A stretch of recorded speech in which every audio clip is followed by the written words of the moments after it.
In the time before the rivers changed their course and the great forests still spoke to those who listened, there was a land stitched together by red earth and golden sun. In this land, between the 7 hills and beyond the whispering grasslands, lived a warrior whose name was a drumbeat on every tongue. Ogundile the Blade. They said Ogundile could cut a falling leaf in half before it touched the ground. They said he could strike faster than the eye could follow, that even Death himself flinched when Ogundile raised his sword. He was the storm in battle, the lion among men, and he knew it. He wore his victories as proudly as a king wears his crown. In the markets of Igemo, he strutted like a peacock.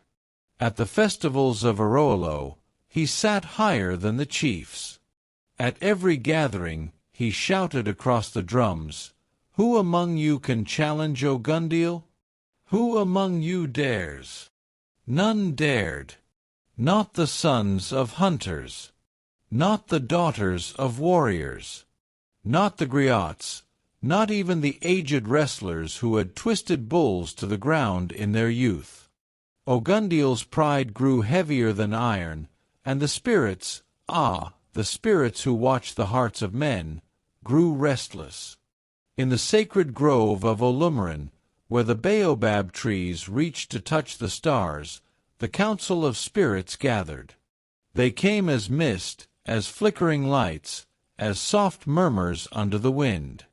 They came to speak of Ogundile.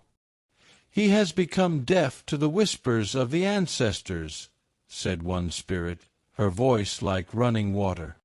"He has turned strength into a weapon against his own people," said another, heavy as the thunderclouds. And so they chose a spirit, an old one, older than the rivers, to teach Ogundile the lesson every great soul must learn: humility. The season turned.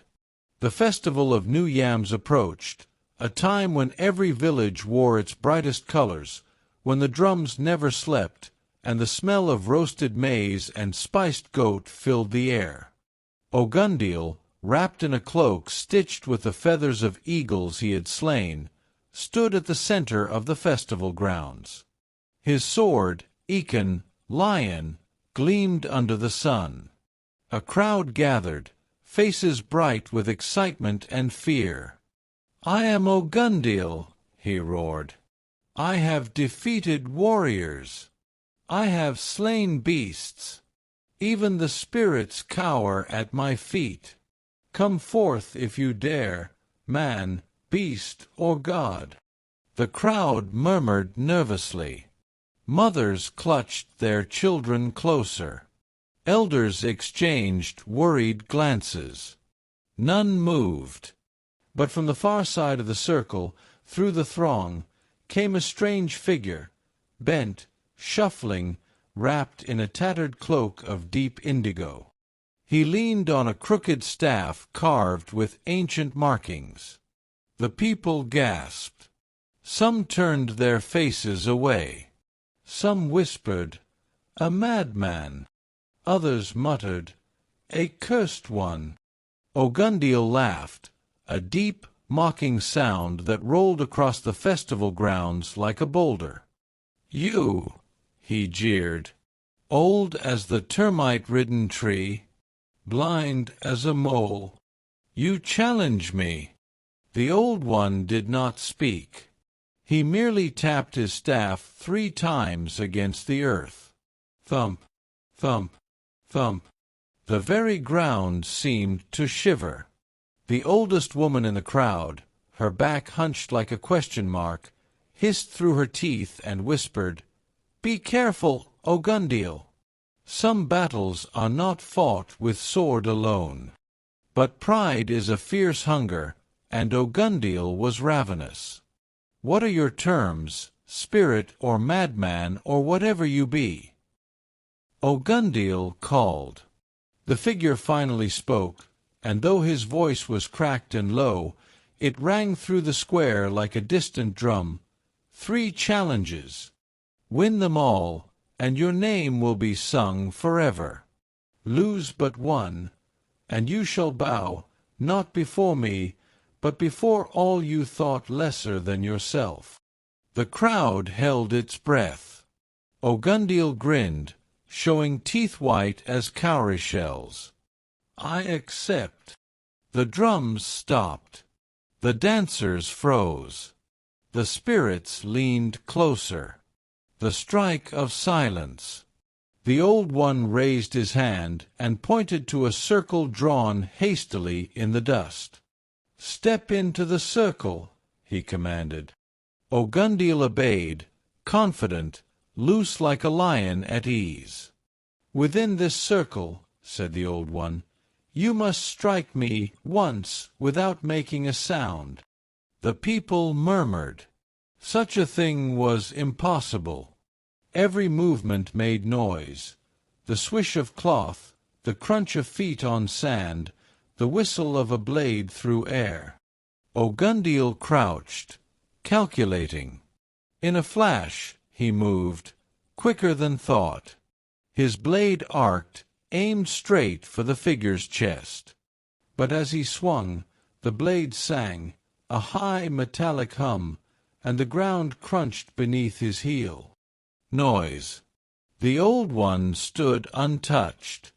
Again Ogundile tried, and again the faint whistle of air betrayed him. The third time the blade slipped through the figure as if he were smoke. Laughter rose, not from the crowd, but from the very earth. "You have failed," said the Old One, voice thick with sorrow. "The proud cannot move lightly, for pride drags chains unseen." Ogundile's face darkened, but he set his jaw. He still had 2 challenges left. The Walk of Shadows. Night fell like a curtain ripped across the sky. Torches were extinguished. The stars disappeared behind a sudden rolling mist. The crowd faded into shadows. Only Ogundile and the Old One remained, standing before a labyrinth of tall grasses and twisting narrow paths that seemed to shift and slither like snakes. "You must walk the labyrinth," the Old One intoned, "and reach the other side without straying once. Only those whose heart is lighter than pride can find the true way." Ogundile snorted. "I have faced the mazes of the hunter gods," he said. "This will be as easy as breathing." He entered the labyrinth. At first, the path was clear. His steps were steady, sure. But soon the paths forked and forked again, and the grasses whispered with the voices of his past victories. "You are Ogundile the unbeaten," hissed the wind. "No path is closed to you. Take the right-hand path. It is quicker, more glorious."